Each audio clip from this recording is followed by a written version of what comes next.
right. Yeah, thank you so much for, having this conversation. I'm so excited actually to speak specifically with you because, and I think this is a topic that we've covered in the past, but I really see you as, I think you're perfectly representing a whole field of the music business that gets so neglected by the public in terms of you being such a pivotal part of the music industry and pivotal part of making things happening for significant names in the music business. But obviously, this is not really an information that gets to the public, and this is not really something that is being appreciated in a mainstream manner.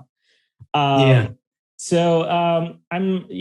really excited to talk more about what you have accomplished and what you have achieved, and the way that you have supported the artists that you have been, collaborating with throughout the years.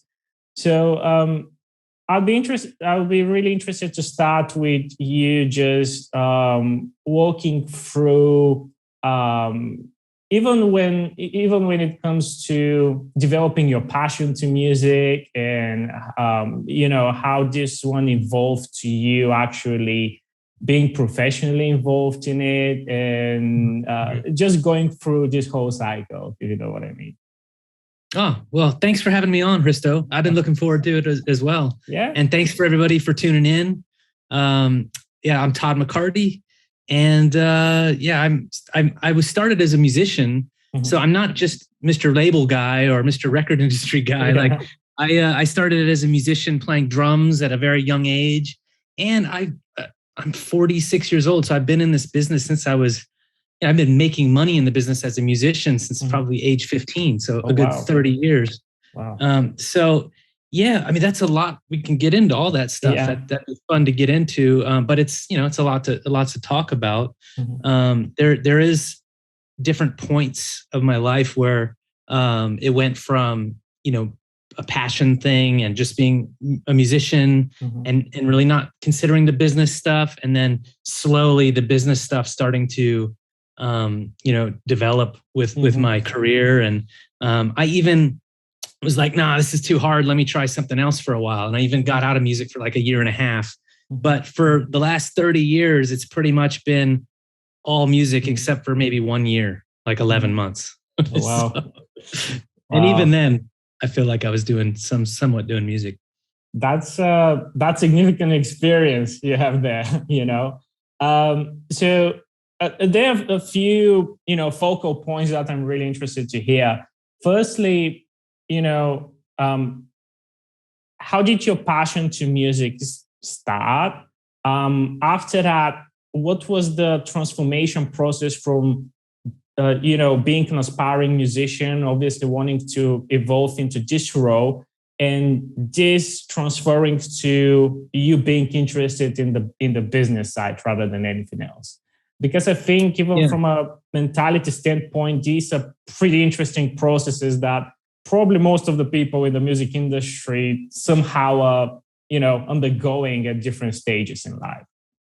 Yeah, I think we all struggle with this one because, the intersection of art and business is like a dirty place, and it's never had a good reputation. And as a young person, you're terrified of that. You're like, your parents are expecting you to go support yourself. And when they hear you want to be a creative and support a family or, make your living, they're terrified of it. And that makes you kind of terrified of it. But it didn't for me.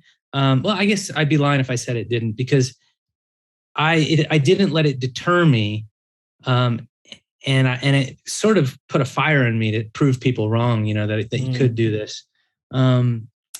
So I think probably I was, drumming in, like, I was in a lot of indie rock and punk rock bands when I was 15, 16. I started doing like metal stuff, but I think we were just sort of like, well, let's start playing shows.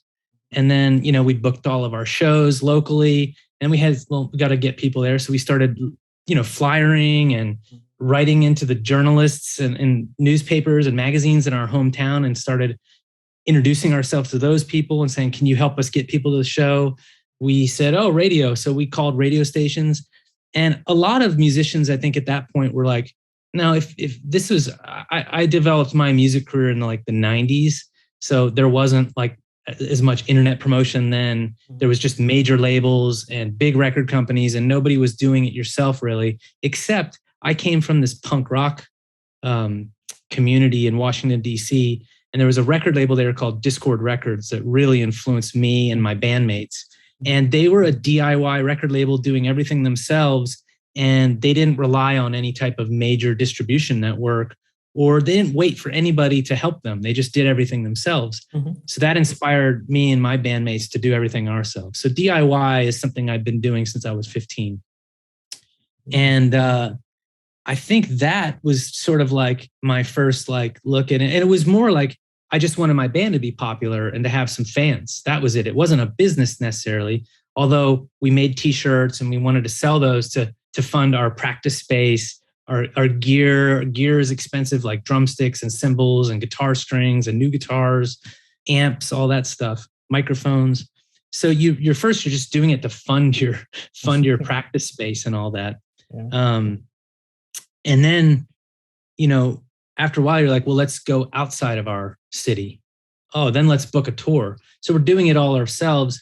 And meanwhile, we don't even realize it, but we're entrepreneurs and we didn't even think of it like that. But at a young age, we were booking tours up and down the East Coast of the United States and promoting and doing our own promotion. So, there we just sort of fell into that. We didn't even consider ourselves business-minded or entrepreneurs, but really we were.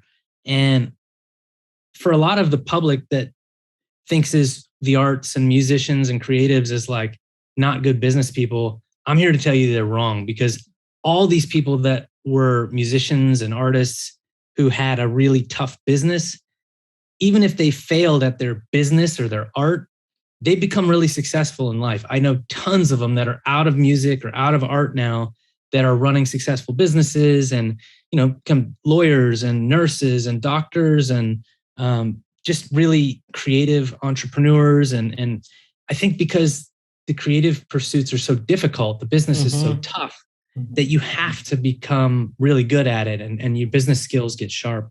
So I think that's the big thing that I understood a little bit into my 20s is like, hey, we're DIY artists, we're doing things ourselves, but we've developed some pretty good skills. And I think that goes for a lot of musicians out there.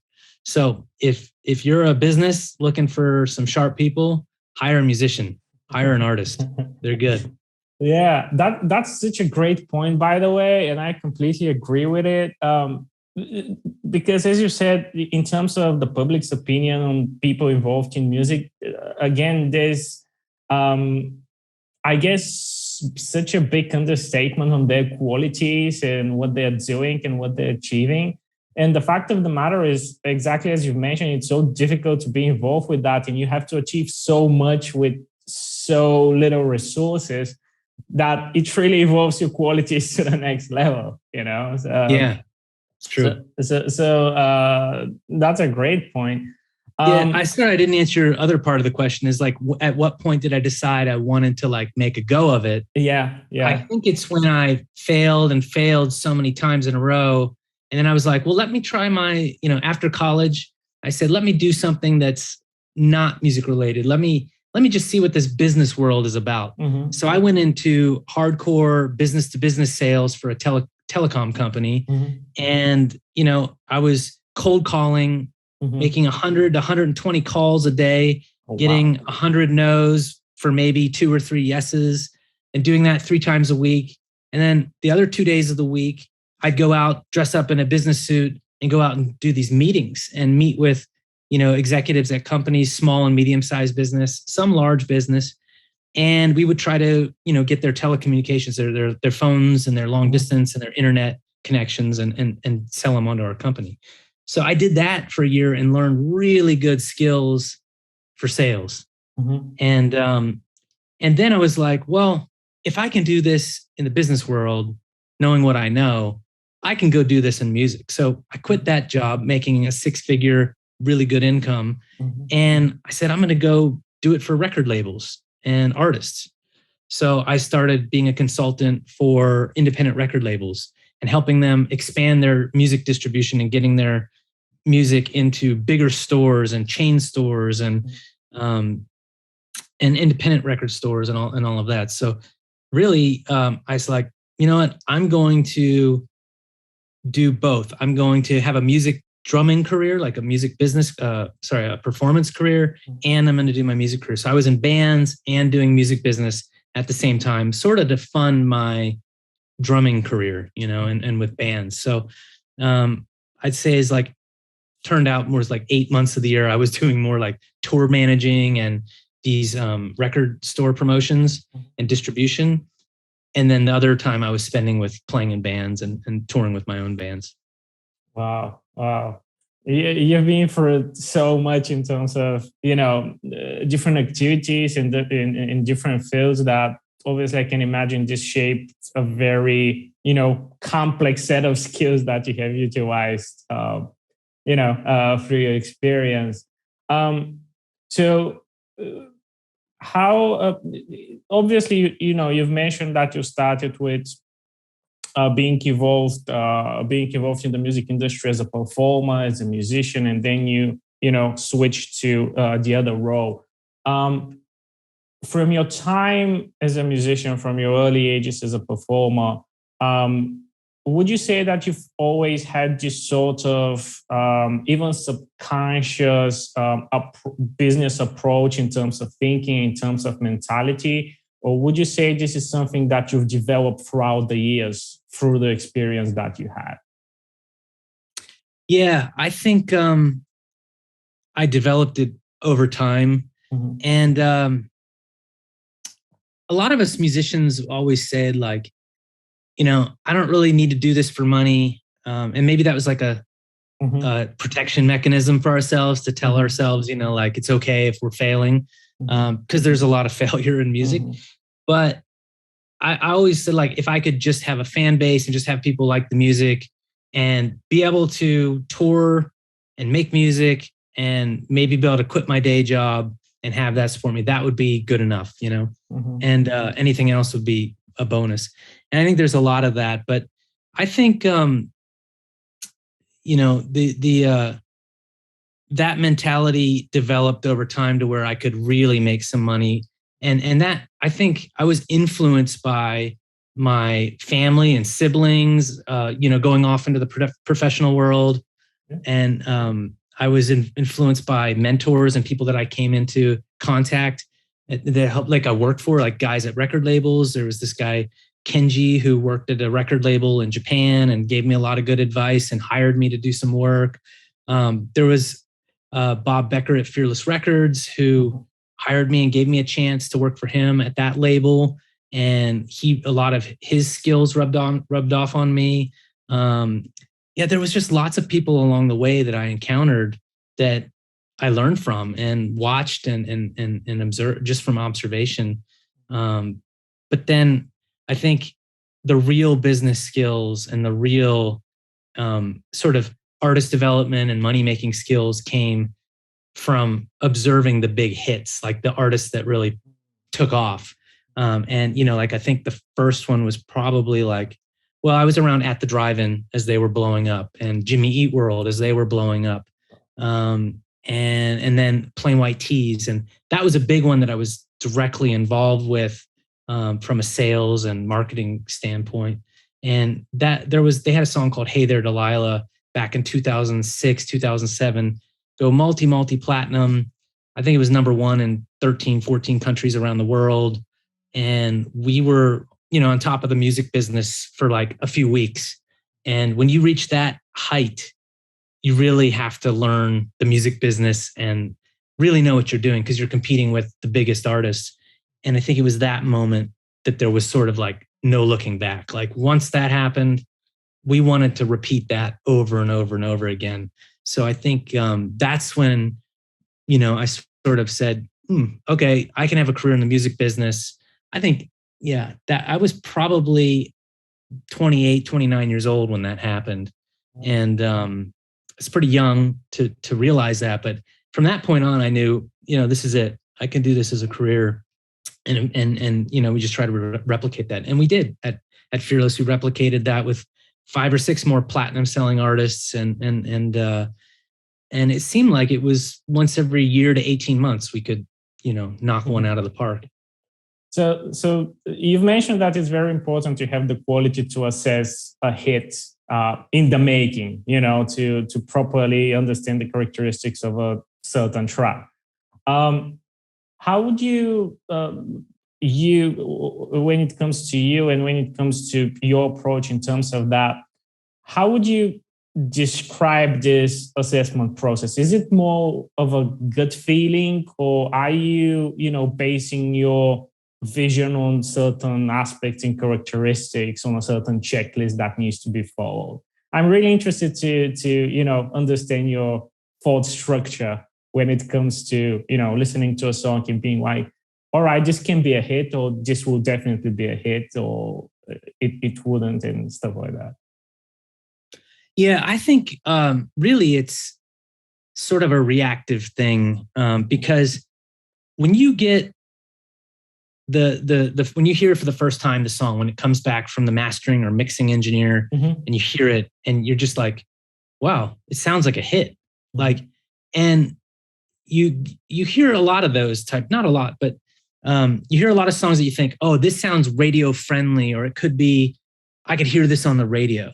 But there's a difference in that and the one that gets you and you light up and everybody gets the same reaction, like, oh my God, this is a hit, So like, you can hear it like that and you get that feeling. And usually when the whole room is right about it and everybody's show too is right, you've got a hit on your hands. And it doesn't happen very often.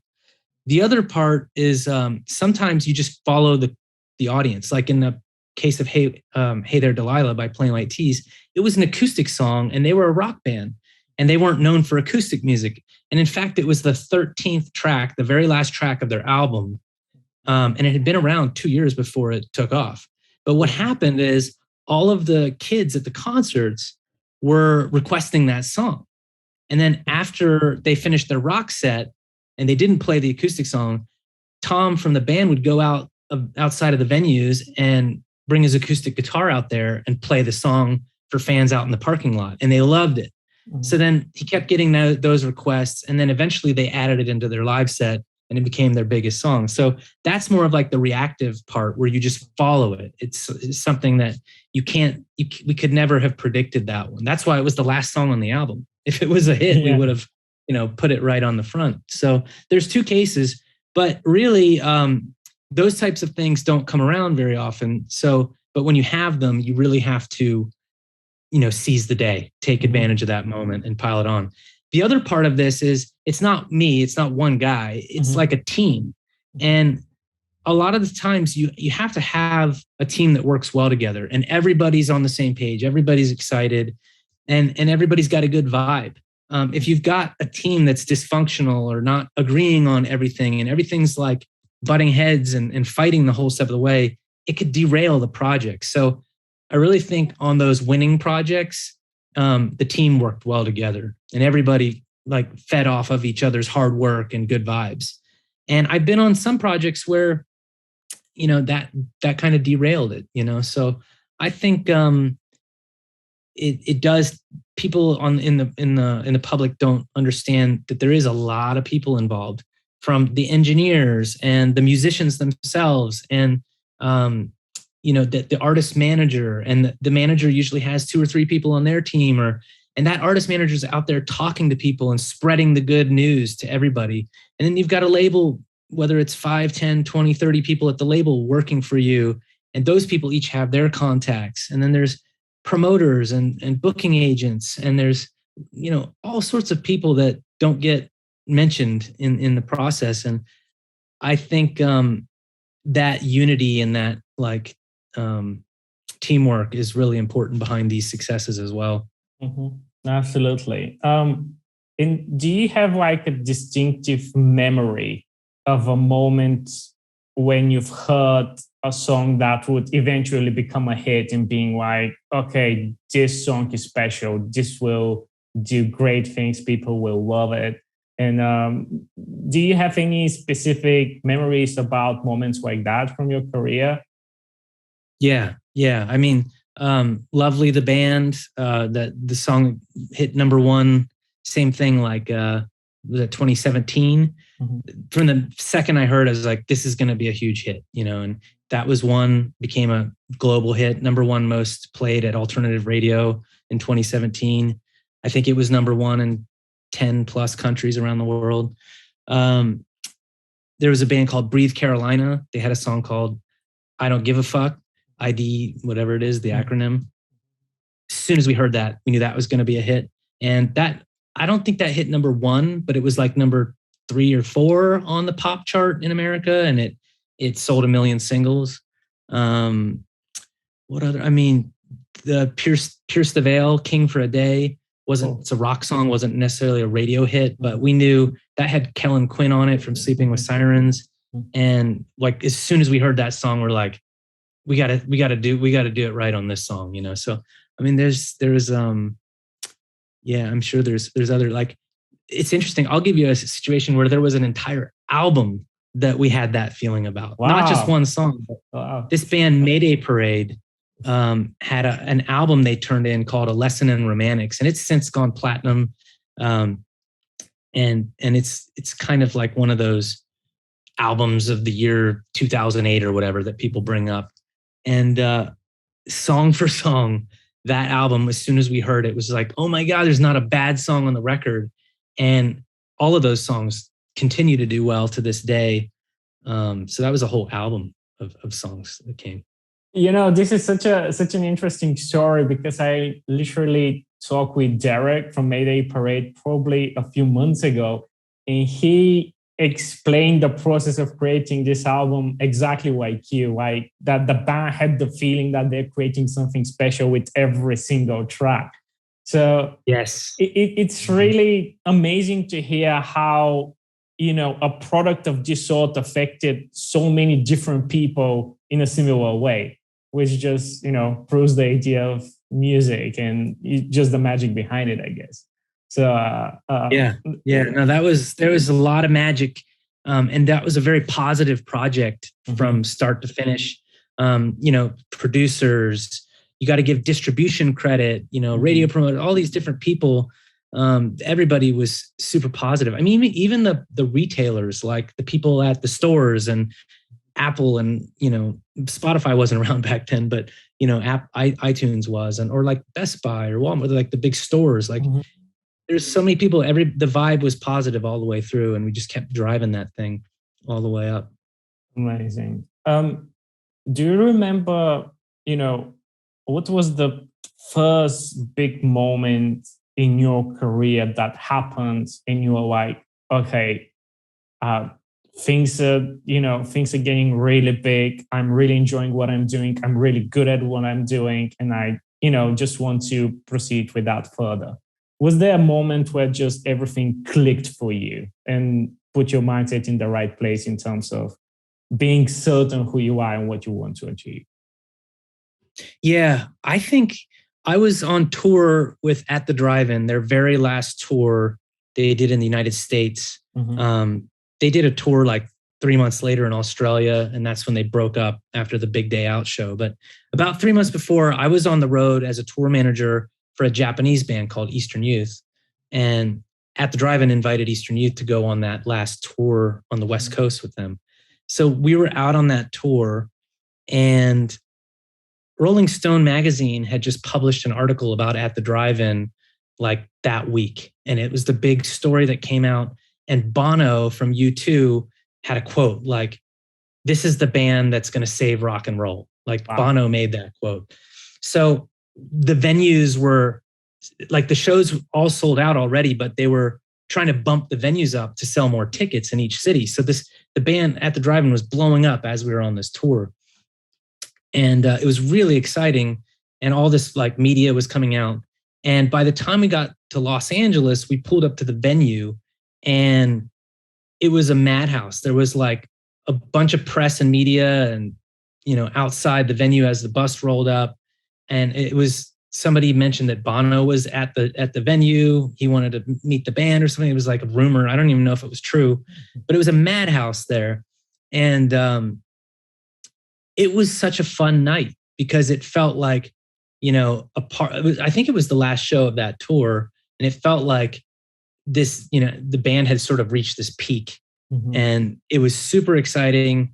And I don't know, I just felt like this is what I want to do. I was watching a band hit their peak right in that moment.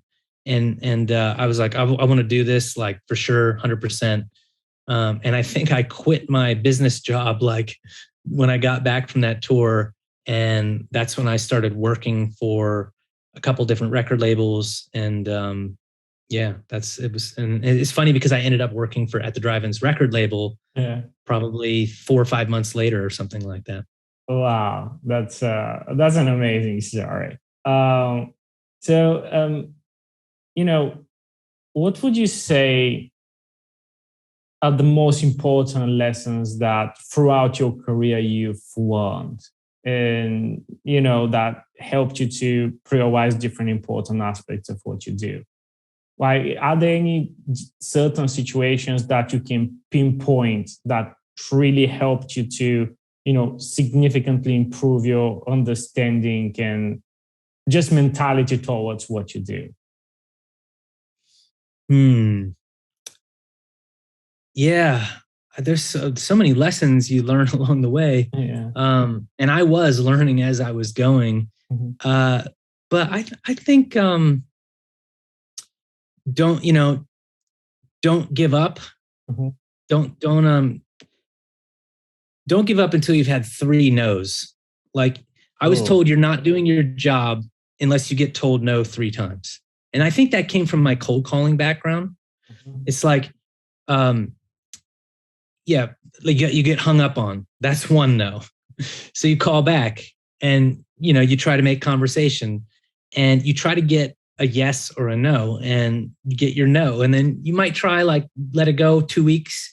You call back and say, listen, I know you said no, but something came up. I need to talk to you about it, and just give me a chance. Can I set an appointment with you for 3 p.m. on Thursday? And you get a yes. You don't give up. So you're never doing your job until you get 3 no's. Then, to go with that, you have to ride the line between persistence and annoyance. And I don't think it's just the music industry. It's every line of work, every business. It is a relationship business. It's a people business. And you have to build relationships with people. And nobody likes somebody that's annoying. But also, you have to be persistent. You can't give up. So, like, people respect you if you are nice, polite, you don't cross a line, but you constantly are in touch with them, giving them information, trying to get information, and then just build a friendship and a relationship. So I think those were, like, the best skills I learned. I should mention, I also drove a taxi cab the year after I graduated college, and I wanted to go for it. After I graduated college, I didn't want to go get a real job right away.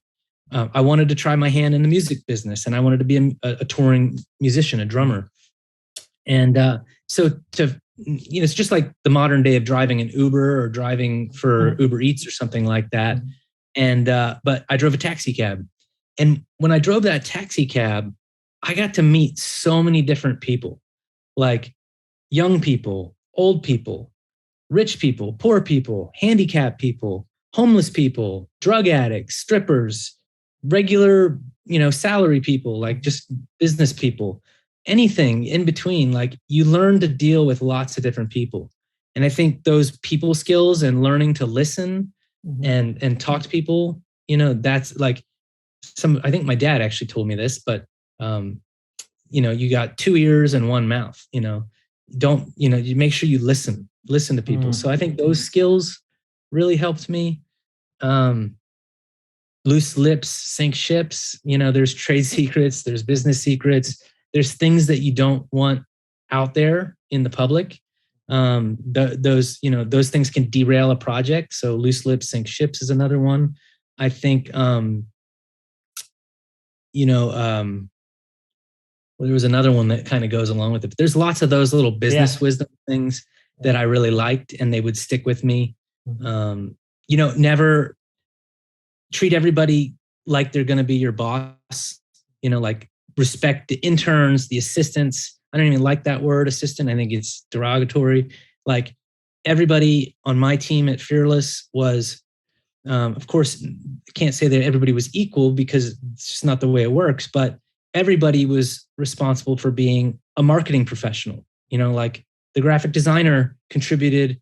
Hey, Keith, that was my graphic designer, or not just him. There's so many of those guys, but they all like created like really brought really good marketing ideas to things. Because in your design, you're a branding specialist as well, and branding is part of marketing. So I think there's so many little bits of wisdom there, that really I learned along the way that have helped for sure. It's I think it's great that you're mentioning, persistence and being just dedicated to the process and, just being consistent with your efforts. I think, I'm sure you would agree, in the music industry, sometimes it's such an intense dynamic that sometimes people are getting into these moments where they lose their passion and they're losing their creativity at some point, and, are starting to hesitate towards their intentions to be involved in the music business, and, starting to think about other opportunities, other options, and so on. Have you experienced a moment like that? Have you been in a position where you've hesitated whether you want to continue in music, or it's always been a set thing? No, for me, it's always been like one continuous like climb. There's been moments when I've thought, oh, I want to try something else. Like, but I was always sort of, choosing my own destiny. I felt like, I always, if I felt burnout or done with something, I would move on and just, cut ties, go to the next thing. And I think that comes from always wanting to work in my passion. Like, I chose this route. I chose to work in something I was passionate about, that wouldn't bore me or get old, so. But yeah, I don't know. I don't think I had many moments where I was like discouraged to the point where I wanted to quit or anything like that. Is that what you meant? Yeah, exactly. Yeah. Yeah, no, I think just a real positive attitude, positive mental attitude, and trusting my abilities, trusting myself, not being afraid of failure. And I think that having faced so much failure as a musician, and being in such a tough business, it really toughens you up, So I think musicians have that in them. If they get into the business place, any type of business, failure doesn't scare them. And in fact, I think business would feel easy coming from, music promotion. I think that's such an interesting point in terms of, the importance of not being scared of failure. Because you see how many people in different fields and in life in general, are limiting themselves and their options due to just being afraid of being, a failure, and afraid of being rejected, or afraid of being, not successful, whatever the case might be. So I guess this is, a very universal lesson for everyone, Yeah. And to this day, what gets you most excited about what you do? Right? What's the thing that music business gives you in terms of a thrill, in terms of satisfaction, that you are most connected with? I think it's simply when I see that artist turn the corner from, like hobbyist to, having a fan base, where it's like, they turn a corner when they don't have to like,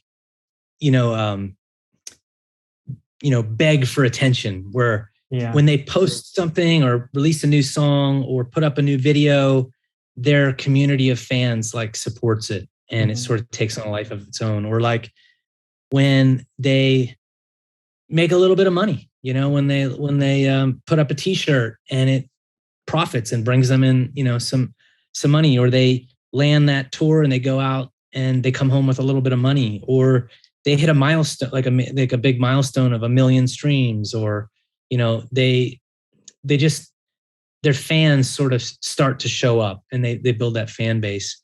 Or, you know, a chart position. Like, I get excited about those things. I've always been very chart driven and numbers focused. I think that just comes from my sales background. So I think helping artists do that. I really love taking an artist that comes to me in very like humble form with, you know, bad photography, bad graphic design, bad photos and videos, maybe even like a bad name, like really bad song titles, and they're just a mess. Like, they're a complete mess. And I really like it when they learn those skills of branding and artist development, either from my academy or from coaching or something, and they clean it up. They take it to heart. They go out and they work with people that can get their quality level up. And then they come out and they have this like, it's like a makeover type situation. Like, they get a makeover, you know, and they come out and it's like, oh my God, like now they actually look competitive, and you can feel it. Like, it looks like all they have to do is have a hit song, and then you could put that with their branding, and, you know, they're off to the races. They can be successful. So I love when I see those sort of makeover conversions. Yeah, that's an amazing process. I can definitely relate to that as well. But I'd be interested to hear, you know, I would be interested to just go back in the lifeline, and if you can just, you know, explain how did your passion to music start? You know, in terms of, were you introduced to it by, you know, from family? Was it a friend? Like, how did this whole thing happen to a point where you were like, this is what I want to do. This is what I want to be involved in? Yeah, my parents grew up in the 50s when rock and roll was coming up, and, you know, having their family in the mid 60s when there was so much great music going on. And I remember they had a huge vinyl collection with lots of like rock and folk and just and then we called them the oldies. You know, anywhere I drove, my dad had like Roy Orbison on the line, and Elvis and the Beatles and all the like great classic rock artists, and oldies on. So there was lots of music, but I think for me, the passion was that kind of primal drum beat. Like, we would go to a lot of parades with marching bands when I was a kid. And, you know, the drums are hitting you in the chest. Yes. And it was very like, you know, I'd get buzzy and my eyes would get big, and the hair would stand up. I didn't have any hair on my back, but it would stand up. And drumming like really hit me physically. So I knew from a young age, like 5, 6, 7 years old, that I wanted to play drums, and I was obsessed with drums. So I think, you know, music was just something that happened really young for me. I loved sports too, but drumming was something that I felt like, you know, I could really do. Wow, amazing. And you know, I again very much relate, because for me, the first moment was always when you go to a gig and when you physically just experience the sound. I think that's one of the most out of the world experiences and sensations that you can get, which is amazing.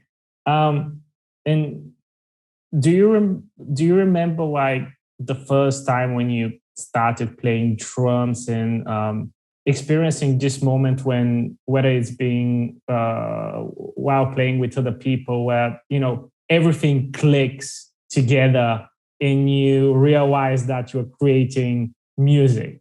You know, do you remember, did you have such a moment where everything just falls into place and you're like, I'm a musician?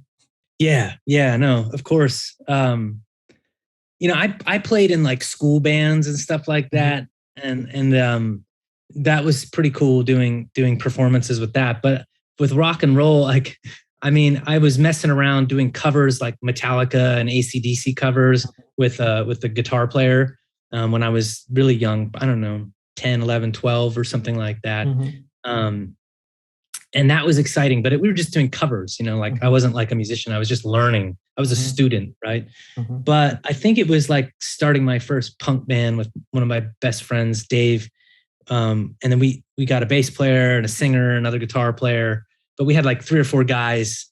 When it was 3 or 4 guys, and we were rocking in my mom's living room and making a lot of bad noise, but that getting that feeling, that was definitely it, and I don't know the song, but we were writing songs and just putting them all together. But I mean, I think we knew our early stuff was not very good, but I think when we got in the recording studio and we're like had to play it perfect and had to make it sound good, that probably was a moment. Then we listened back and it was like, oh, that's pretty good.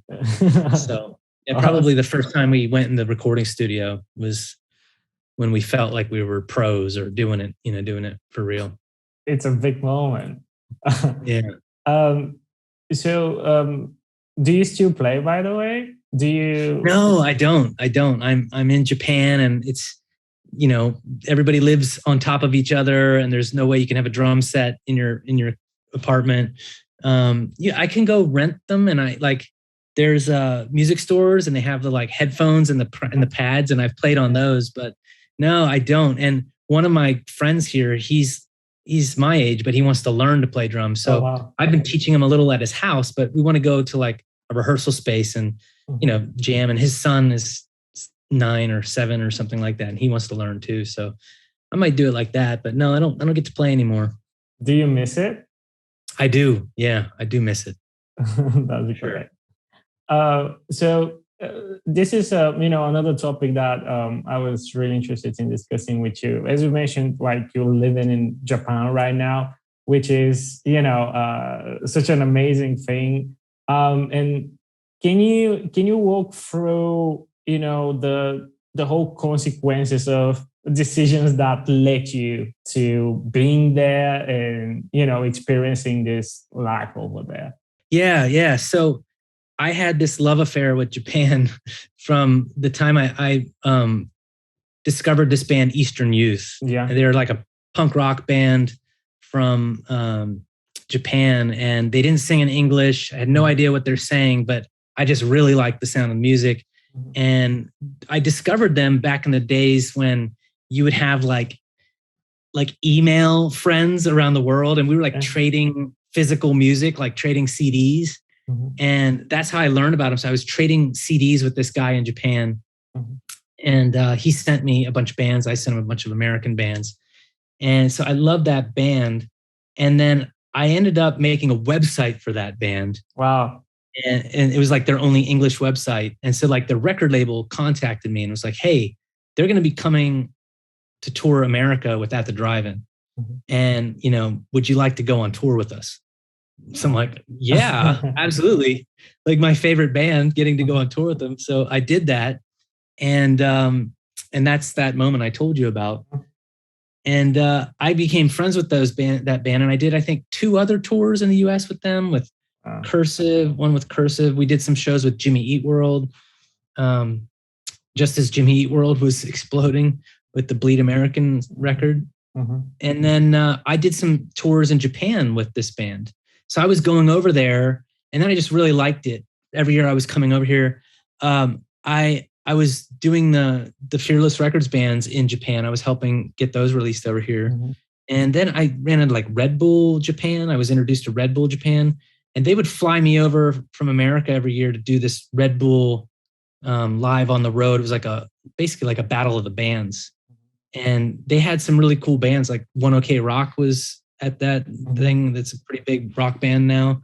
And there was some other bands too that came out of that program. And so that was really fun. So I was coming like every year. I was coming here. And no surprise, I fell in love, married my wife. She's Japanese. This is in Los Angeles. And, we lived in Los Angeles, married 6 years, had a kid. And we at that point, when our daughter was 5, I had left Fearless Records because the company sold.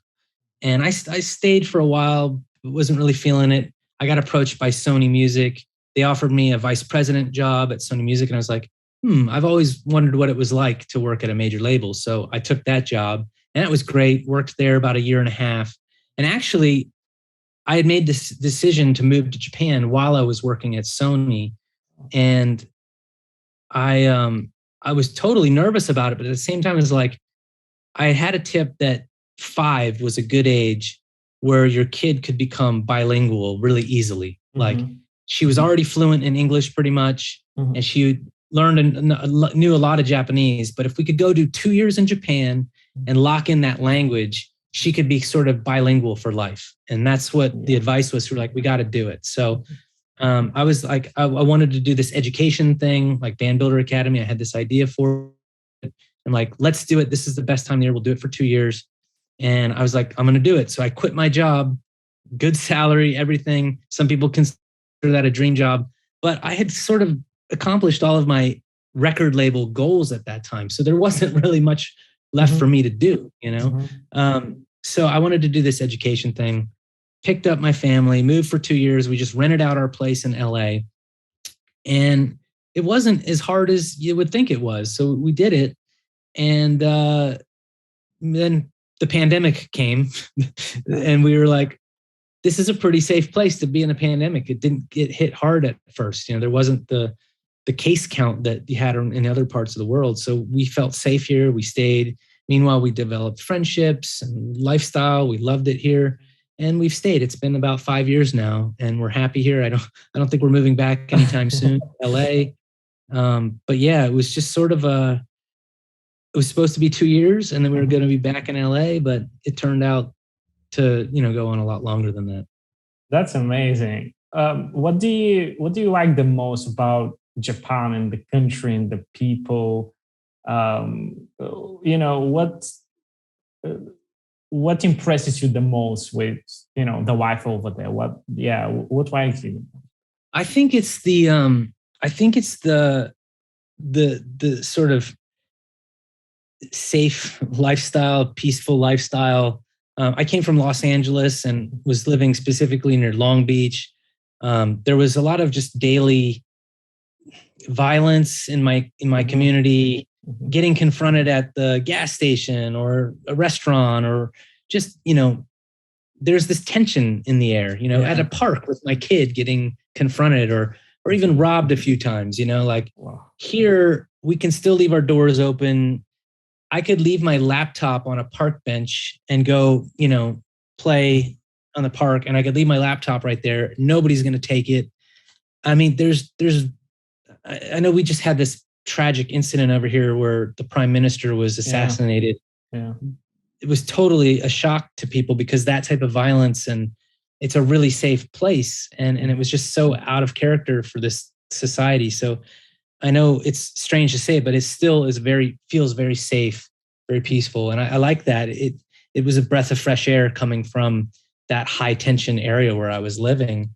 And I think that's what I like most about it. But just day-to-day life is very simple, easy, peaceful. There's a sense of community.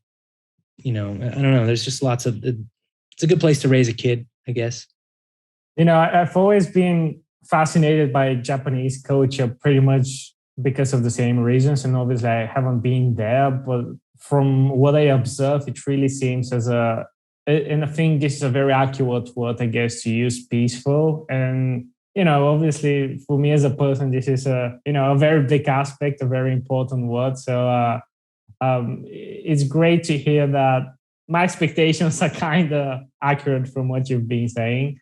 So I guess it's amazing to know that in this world, in these times, there's such a place where, things are just a bit more simple, as you said. Yeah, no, it's an interesting place for me to be, like, and trying to, raise a daughter not just bilingually, but biculturally. Like, I want her to be fluent in Western American culture, but fluent in Japanese, Asian culture as well. And I'm a pretty good example. I mean, like, when I think about American culture, we're very individualistic. We value our freedom and our independence and our individualism, and in Japan, it's more about the community and the collective vibe, and almost to an extreme. And then America's individualism is almost to an extreme. And they're actually at their extremes, they're not very good. But I think I've tried to find that middle ground. And I hope that I've taught my daughter that middle ground. But I do fight with that individualistic side. And then I find it annoying that like the Japanese collective and group mentality, I find it somewhat annoying at times, but then I sort of appreciate the good aspects, because like when the pandemic came, you saw my home country in America, it was, I'm an individual. I can make my own decisions. I don't have to care about, infecting anybody else. I'm not going to wear a mask, But here it was, let's protect our neighbors. Let's protect the community, the greater community. So like those extremes actually, proved which I personally think the collective community was better. And it's interesting. 2 years of collectivism and the group mentality have sort of gone out the window, because here in Japan now, I mean, there's still 99% wearing masks, but people have let their guard down to where it's just sort of like, all right, we're over it. Let's just get on with it. And cases are spiking right now. So it's taken a while, but people have let their guard down now. It seems to be like that all over the world, in all fairness, which is, not very good news to experience. But summer of 2022, I never would have thought that we're, in Japan, it's pretty much the worst it's been so far in the whole pandemic. And it's summer of 2022. I thought we'd be way over it by now, but hopefully it'll hopefully we'll get back to normal. We'll see. Hopefully no one thought it would take so much time, and it seems it's still going, which is, not very pleasant, but we'll see what will happen. Obviously, as you've been mentioning, you're a parent, and this might be a very general and difficult question to answer, but how did your life change when you become a parent, for you personally as well? Like, this is, I guess, even from every standpoint, such a big event. And how did it affect you? Me or my wife? You personally. Oh, okay. Yeah. Are you a father? No, not yet. Okay. I recommend it. It's awesome. I imagine so. No, I think that individual thing sort of like diminishes. Like I identified as, a guy, a professional dude, then I became a husband, and then it was like, we're two, but we're still individuals. Yeah. And then when the kid came, that all went out the window. Now we're a family, and the most important thing is taking care of my wife and my daughter. And so I think my sense of individualism took a backseat. And I think I became hungrier as far as, and competitive in the business, like wanting to earn from my family and provide for my family. But I also became a lot more sensitive, to other people that have families, and it opened my eyes up to what dads go through, what moms go through, what parents go through. I only have one kid, so I really respect parents that have 2, 3, 4, 5 kids. It made me appreciate my own parents more. Like my parents had 5 kids, and I don't know how they did it, but it certainly made me appreciate what my mom went through and what my dad went through raising us. So, but I mean, the fun part of it, like having kids and just like, it's entertainment. You get to laugh at life a lot more. There's a lot more humor in your life. And then just sensitive, like the sweet moments of life, it's sort of all these heartwarming moments you go through. So that was awesome. And one thing, I have a girl, and my boss mentor at the time, Bob Becker, he had 2 daughters as well. And I learned from him. And there's another guy in my business community, Kevin Lyman, who had daughters as well. He's Kevin Lyman is the founder of Warped Tour. And I learned from these guys, like they like loved their daughters and wanted to empower women in the workplace. And I really respect the work they did with, I mean, pretty much women ran the show at Warped Tour and at Fearless the same. Like, and having a daughter, I was so, happy to have a daughter. And I think in business, like having a daughter really helps executives and business people try to bring women up in the workplace as well. So I think that was something that I'm really happy about. And I'll carry that tradition on. So that was one thing too. Just a side note, interesting one that people might not expect. Mm-hmm. That's amazing, and it's great to see that these sort of tendencies, especially within the music industry, in terms of gender equality and everything that's revolving around it, it's improving. I guess this is an industry that still has a lot to to do in this area still, but at least there is some progress. Which is great. It was cool at Century Media under Sony. Like when I went there was a lot of female employees there, a lot of their artists, which especially rock is very male dominated, but I give that label a lot of credit. The A&R staff in both Germany or in Europe and in America, signing a lot of female rock artists as well. I mean, it was strange reading off the roster. There was like 15 really successful female artists, female rock bands or fronted rock bands. It was awesome to see. But yeah, like it's got a long way to go, but I think that's where it starts. Most certainly. Yeah, most certainly. So correct me if I'm wrong. The main project that you're concentrating on right now is Band Builder Academy, right? Yeah, that's it. Do you want to just talk a bit more about it? How did this idea come to your mind? The whole process of improving it and developing it and all of that. Yeah, I was looking for things other than the record label business that I could do. I knew I wanted to stay in music. Music is my passion. But I was like, what else in music would I like to do? And one of my favorite things to do at the record label was when we had new signings, new artists come into the label. I loved getting to know them.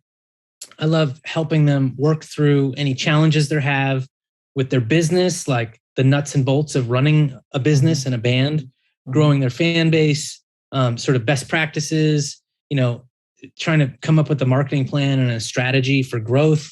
I loved all that stuff. And typically when the artists came in, they were pretty green. They obviously did something right to get there. They built their own fan base and had some success. But I loved sort of mentoring them, but I didn't have enough time to do it because I managed, the major accounts, I managed the staff, worked with the distributor, all these different things. So I didn't have a lot of time to mentor. And I really liked that. So I thought, I want to do education. But I had no education skills, no teaching skills. I didn't know musicians. I wanted to specifically educate musicians. I didn't really think at the time of educating artist managers and educating other record labels, but that's something I've since started doing. It was mostly focused on the musicians. And I wanted to give them sort of like an academy or a course or a playbook for when the new artist came into the label and we sign them, we could just give them this course or this academy, this playbook. And hey, just watch all these videos. There's like 80, 100 hours worth of video content in there on all sorts of courses from marketing, promotion, social media, streaming and Spotify, advertising, how to like do your publishing and, self-release your music or do the royalties or I don't know, sync or all these other types parts of the business you can learn inside a Band Builder Academy. And it teaches you how to build a fan base, but also how to run a good business and make money. So that was the idea, but I didn't know a lot of musicians. So I had to go out there and introduce myself to musicians. So I started giving away free blog content on Heat on the Street. I still do a little bit of that, but it's mostly now on the Band Builder Academy blog. So it's like bandbuilderacademy.com/blog. I have a YouTube channel where I put out some free content. And musicians sort of get to know me that way. They say, oh, this is pretty helpful advice. And so then they find out about Band Builder Academy. And, it's a subscription service. It's about $30 a month right now. You can get access to all of the content inside, all of the training. There's lots of exclusive tools in there, like analytics tools. And I even built a tool. It's called the Spotify algorithm tool. And it helps artists plug in their song or their artist name or any artist's song.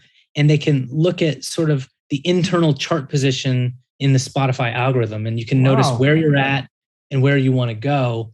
And it helps you target all the different playlists and media and anywhere you're sort of the artists that you want to tour with or you want to aspire to be. You can sort of see the roadmap of how to get where those other artists are. So we've got that tool. We've got a community in there. Every member who signs up gets a free coaching call with me. So there's lots of value to it. And for $30 a month, it's pretty, right away you get lots of value. So I've been doing that for 2.5 years and I love it. I love dealing with all the artists. Coaching, I do hourly coaching on top of that. And then we've since launched services. So the big thing that we're having success with right now is we can do YouTube ad campaigns and we're doing funnels. So instead of you doing an advertisement for your music video on YouTube and then going away and coming back 2 months later when your next music video comes out, that audience has sort of gone cold after 2 months. So we hit them with a funnel where they watch one video and then 10 minutes later or 10 hours later, they see a second video. And then 10 minutes later or 10 hours later, they'll see a third video. And, we keep remarketing to them. And that's called a marketing funnel or advertising funnel. And we've had a lot of success with that. It's probably our best thing that we have going. So those are just some of the things that we do unique in Band Builder.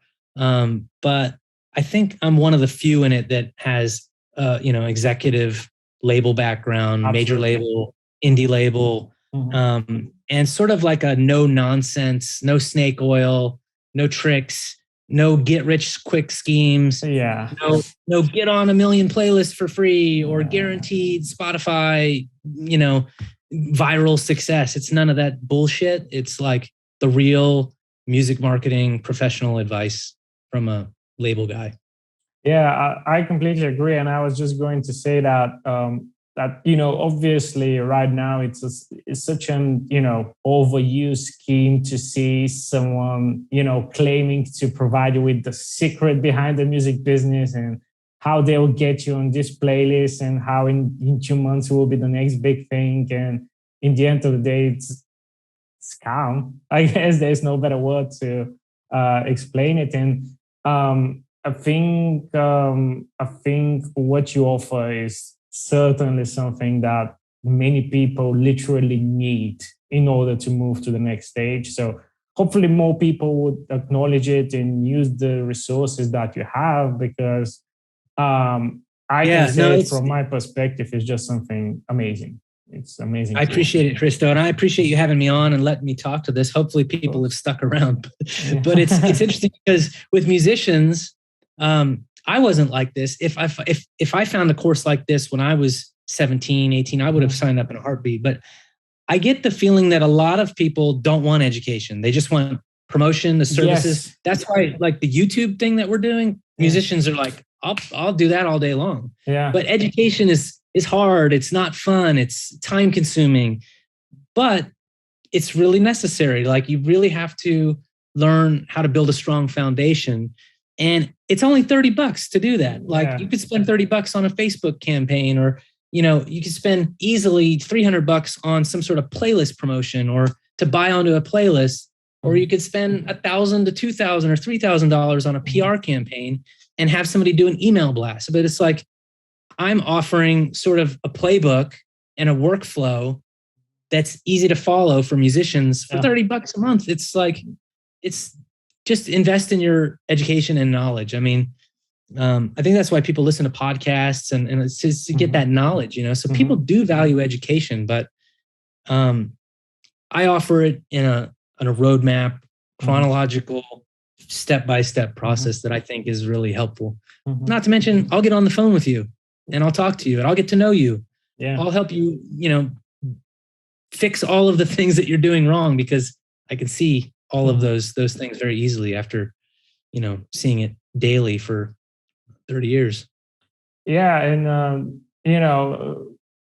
many artists in the scene and in the whole industry should understand that it's very valuable to have the ability to speak with experienced people such as yourself, with people with knowledge and expertise, because I don't know, as you've said, I've personally came to the conclusion that many of the artists are not really inclined to educate themselves, and they're so impatient and trying to find the thing to give them the results that they want right away, which is very counterproductive, because as you said, in the end of the day, you have to spend time on understanding how the different processes work and why one thing works in the way that it does before just moving to a certain solution.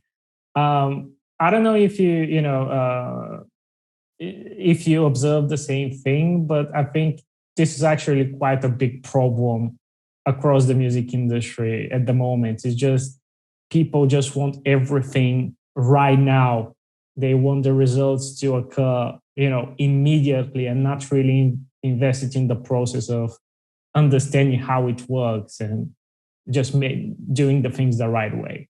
I do see some of that, but I think a lot of times those are the people that have been in it for 2 weeks, 2 months, maybe a year. And they just really haven't figured out how complex it is to be a TikToker, or what a big business it is to be a vlogger on YouTube, or what a big business it is to be a band. It's not simple. It's not quick. Most artists take 5 to 7 years to develop or get their first break. There's very, very few instant success stories. And behind every one of them, there's somebody who tried and failed for 3, 4, 5, 6, 7 years every time. Oh, this person blew up on TikTok. No, they didn't. There was a process they went through to learn the skills, video editing, how to come up with an attractive headline, how to come up with an attractive thumbnail, all these skills that you need to work the algorithms. These are not they make it look easy, but there's a lot of things that those people learned. It's not, there's some luck in it. But there's a lot of thinking and there's a lot of work that goes into what people, to successes that people don't see. Yeah. I always tell a story when this sort of a topic comes up. And, a couple of years ago, I met with Johnny from Nothing More.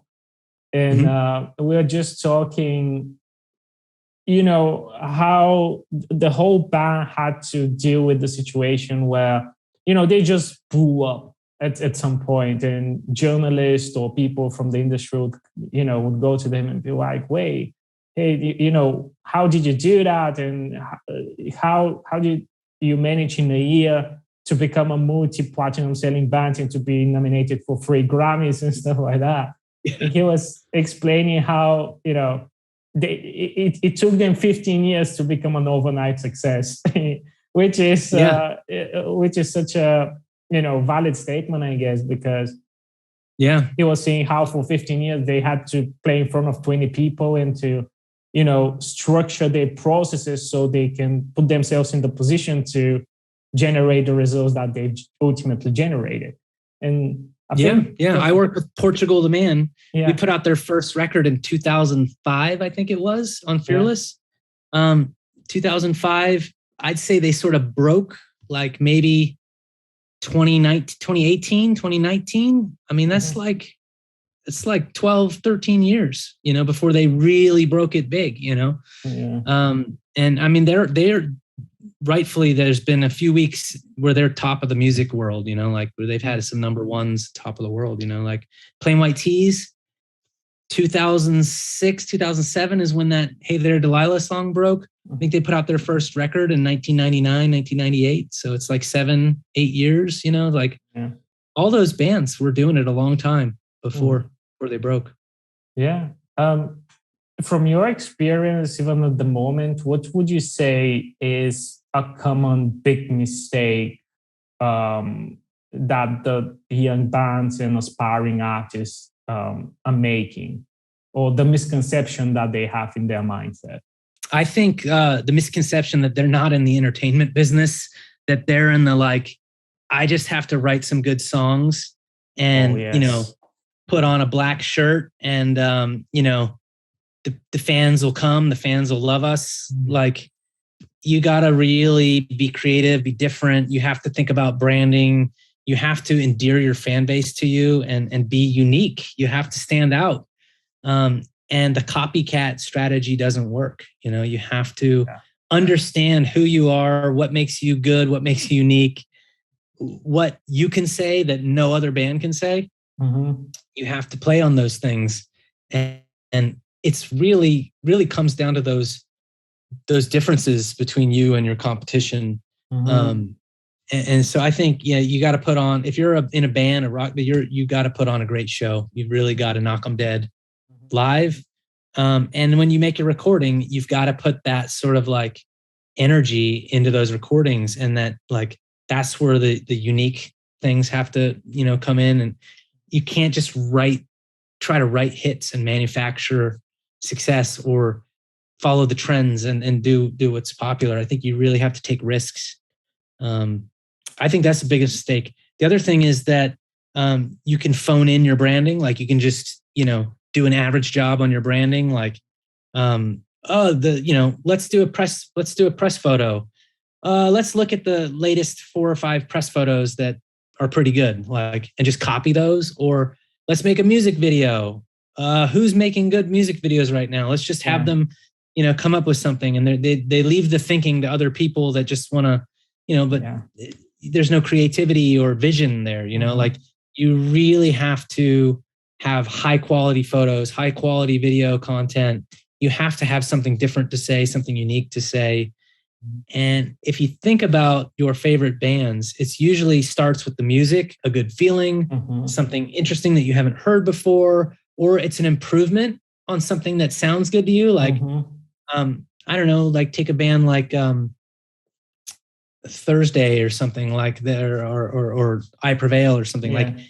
They didn't sound completely unique when they came out, but they sort of improved on the bands that came before them, and it sounded fresh and different for some reason. So, and then, you want to see the members say stuff on camera and what they're talking about, what the lyrics are about, or what their views on the world are like. And if they sort of mirror or match what your views are, or they take them to another level or inspire you in some way, those are the reasons you sort of fall in love with those artists. And I think that bands are sometimes too average or too too in the middle, and you need to sort of go outside. You need to be on all the way to this side or all the way to that side, or you got to stand out somehow. So those are things that a lot of artists just sort of glaze over or rush past, and they just sort of forget about that stuff,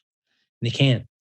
Yeah, that's so well said, because, I completely agree, because in the end of the day, success of any sort in the music business is about establishing an emotional connection with the audience, just developing this sort of a structure and dynamic. And as you said, so many bands and artists out there, they're just viewing this process in a very linear way, I guess. We're putting this music and someone would like it or not, whatever the case might be. Once we do what we do, that's our job done. It's about, how people would perceive it, which I've never been able to really understand, because it's about nurturing this relationship, I guess. Yeah. Earlier you asked me, was there some lessons I learned along the way? Yeah. And you just made me remember one. Marketing is a battle of perceptions. Like that saying is always in my head. Amazing. And it's true, because with music marketing and breaking a band, it's not the best band with the best music that wins the battle. It's the one who's perceived to be the biggest band. It's like a hype, like people perceive this to be the biggest rock band or this to be the coolest band. Like think about Foo Fighters, and their music is not the best music. Yeah. But there's story behind them, and Dave Grohl's personality and the things that he say, it creates this perception that they're the greatest rock band on, like they're one of the best rock bands, like it's just the perception, and they're winning that battle because they continue to, put really good content out there. Like you hear these interviews with Dave Grohl, and he's just so interesting. And I'm actually, I was a big fan of Nirvana, but I'm not a huge fan of the music of Foo Fighters. Wow. But I'm a massive Dave Grohl fan. I think he's super interesting. I really want to hear everything he's got to say, that's a big part of it too. Yeah, that's such a good point. By the way, I think you're the first person apart of myself that I hear to not be really immersed by Foo Fighters. But I can't agree more with what you've said about that. And, because for the public, for a person that is not professionally involved in music, or, doesn't have any sort of proper understanding of the sphere and the field, it's very easy for their opinion to be, I guess, operated in a way to almost sacralize a certain band, when they hear Foo Fighters and they hear about whoever, and they're like, hey, this is a very popular band. I guess they're, really special, really big.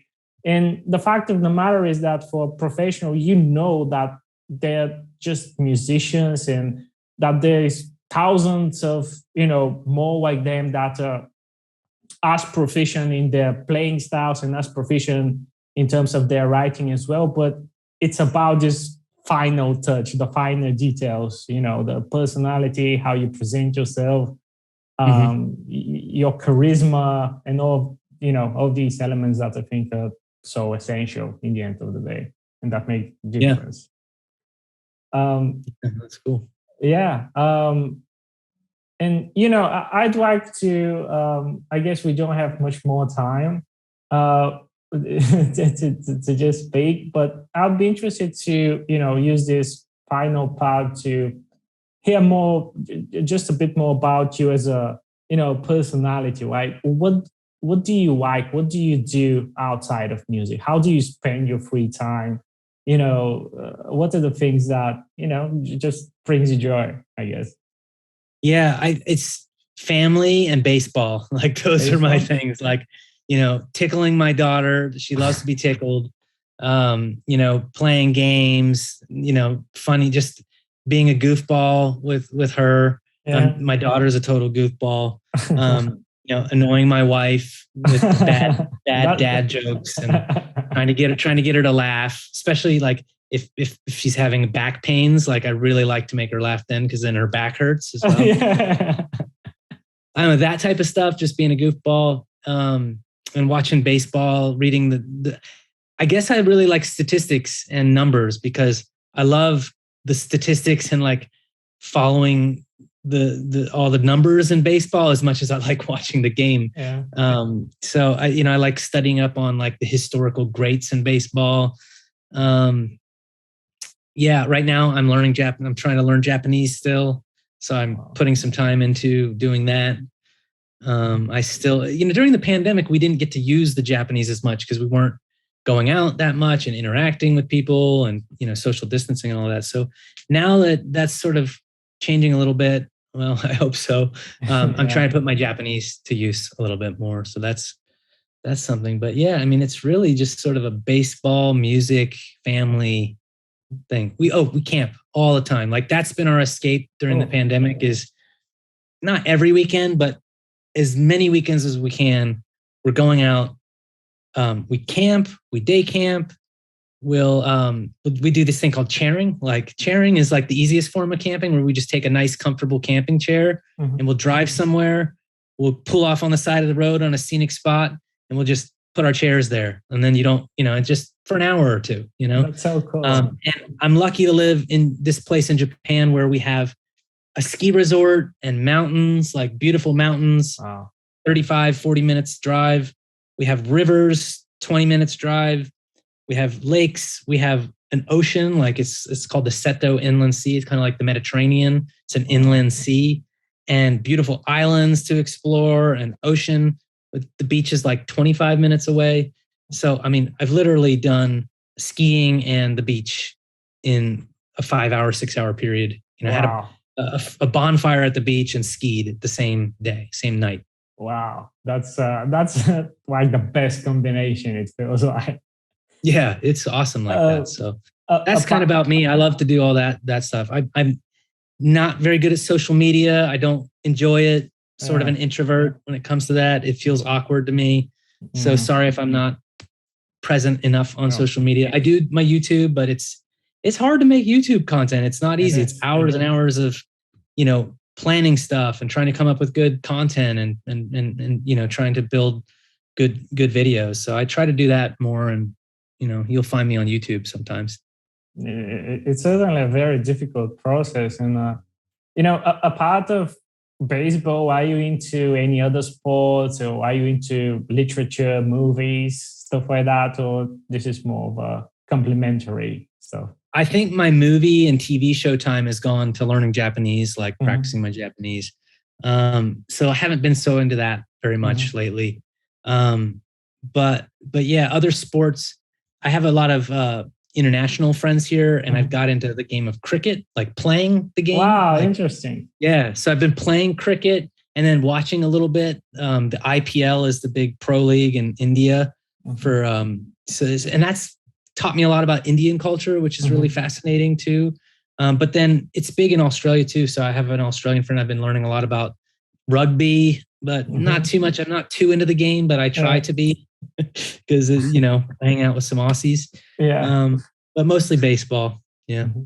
Gotcha. That's and then music. I mean, I listen to music literally 4, 5, 6 hours a day. Like I'm always listening to music, and my daughters love singing and karaoke. She loves karaoke. So yeah, like we're a musical family. A lot of time spent. We've burned up our Spotify membership. Probably Spotify's or on their list or something for abusing their membership. Spotify. Well, in terms of music, what are you into in terms of music right now? And I'd be really interested to hear, like, and I guess this is a terrible, question, but can you tell me your top 5 artists of all time? Of all time? No. Yeah, I guess this is terrible. I personally hate when someone asks me that. Yeah. But, what you're really asking is, like, when you were 16 or 17 and you were really excited about music, what were your favorite artists? Because if you ask anybody, that's what they'll tell you. Most people's favorite artists are what they listened to when they were a kid, right? It's the sentiment. I think it's about hearing the right music at the right time, and after that, you just glamorize it, and it becomes something bigger than it actually is. But yeah. So I would say, to answer that question, it would be Eastern Youth, that Japanese band. Especially, they've been a band for 30 years. So you got to listen to like the stuff between 1997 and 2005 would have been like the peak of that band, Eastern Youth. Fugazi, probably number 2. The Afghan Wigs, a band I really love. Who else do I really love that would make the top 5? This is where it gets hard, but I'd probably say Led Zeppelin. Love Led Zeppelin. And then I'd probably put who's like an oddball that wouldn't fit that sort of punk rock list. Who would I give the like pop credit to? There's this band that I really like in Japan that my daughter likes. It's a new artist. I can't put them on my top 5, but I'll just give a shout out to them. They're called King New, and it's King New is spelled GNU. I think they're pretty new. I've never seen them live because of the pandemic, but their music is like prog rock with like pop punk, metalcore, and then pop, like J-pop. They've got it all mixed in. Wow. And they're doing really high quality music in an interesting way, sung in Japanese, but it's interesting. I mean, it's got like electronic elements. So they're called King New, and I think they're awesome. I want to, if my daughter wants to go to a show, I'll probably take her to see them. At first, she wants to go to this artist that's huge in Japan called YOASOBI, one word. And yeah, that's a girl who plays, and she has a producer who plays like really fast piano and keyboard stuff with J-pop. Wow. And it's pretty good. But like, yeah, my Spotify right now is a mix between like pop punk and metalcore, and like I like electronic music. I've been getting into some EDM right now, but not like necessarily like the dubstep and like club EDM, but more like old school, like techno and house music. I have some band builder member academies that have been turning me on to some good stuff. Shout out to Kennedy One there, and shout out to Fedka the Irritant, these 2 techno house artists that have inspired me lately. But then like hard rock, like active rock stuff, I love a lot of that stuff. But then J-pop and like the stuff my daughter listens to, because it's like I can see she's getting excited about this stuff, and some might discount it as just like horrible pop music, and there is some of that. But yeah, like there's some artists that she's listening to that are actually pretty good. They're earworms. They're sort of getting in my ear. That's so amazing that you're getting, involved with so many different styles and genres and, all of that. And yeah, and I really like some of the pop music in America too. Like we're big Sia fans, love anything Sia does. Dua Lipa, and I'm gonna mess this one up. I always say Bleachers, but it's Churches. Churches is the band. Really like that sort of female modern pop stuff that my daughter loves, and I like it too. That's amazing. Portugal The Man. We love Portugal The Man. Listen to that a lot lately. Yeah. And by the way, I think because you're mentioning a lot of Japanese names, and I must say that, and obviously I don't have a very detailed, understanding of the scene over there, but I've been assessing it a bit more lately, and it seems that there are fantastic things happening there. Yeah.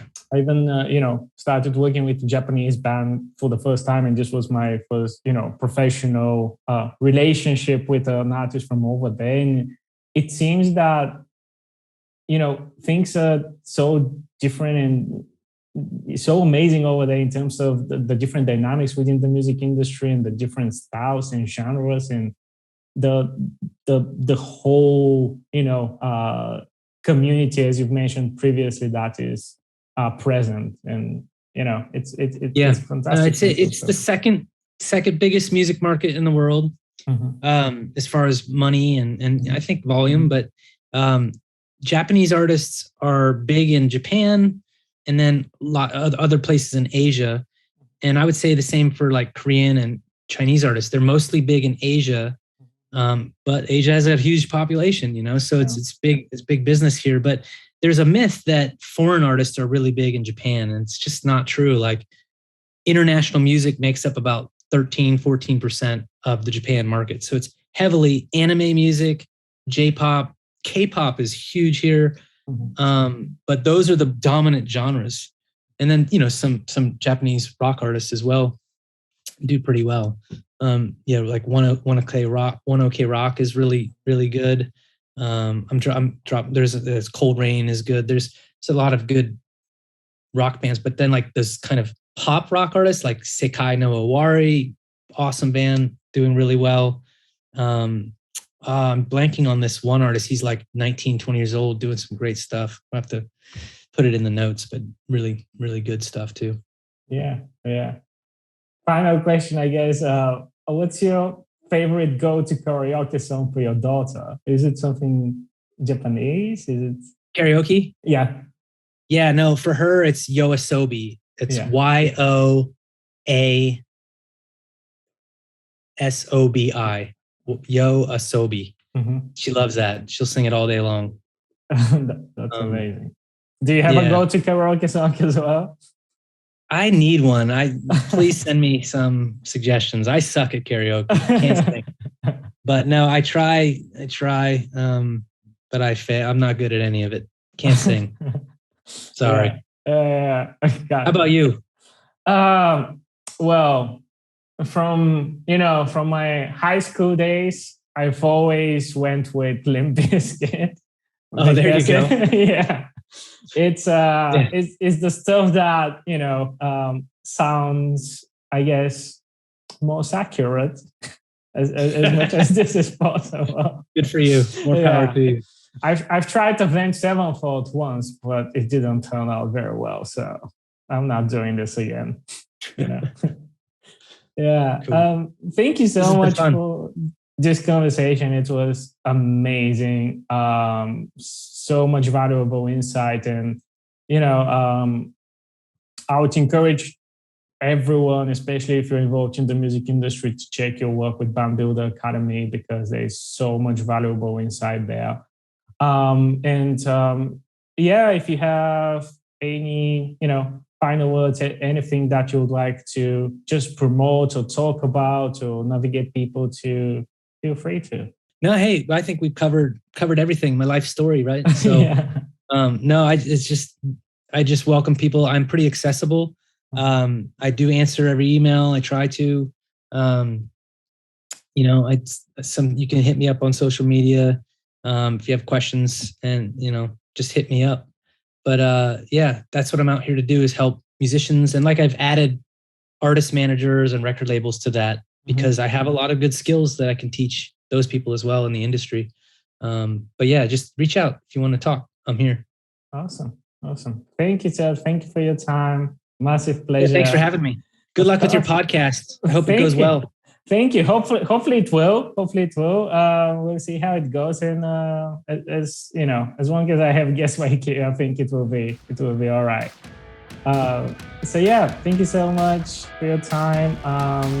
Hopefully I'll talk to you soon.